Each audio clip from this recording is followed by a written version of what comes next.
श्रीललिता देव्यै नमः। श्रीललिता सहस्रनाम स्तोत्रम् ध्यानम्।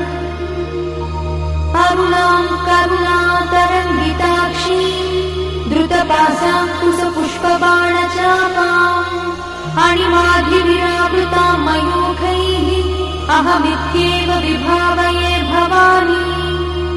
ध्यायेत् पद्मासनस्थां विकसितवदनां पद्मपत्रायताक्षी हेमाभां पीतवस्त्रां करकलितलसद्देव पद्माम्बराङ्गी सर्वालङ्कारयुक्तां सततमभयदां भक्तनम्रां भवानी।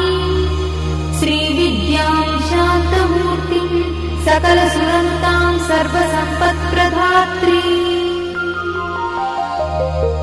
श्रीमाता श्रीमहाराज्ञी श्रीमत्सिंहासनेश्वरी चिदग्निकुण्डसम्भूता देवकार्यसमुद्यता उद्यद्भानुसहस्राभा चतुर्बाहुसमन्विता रागस्व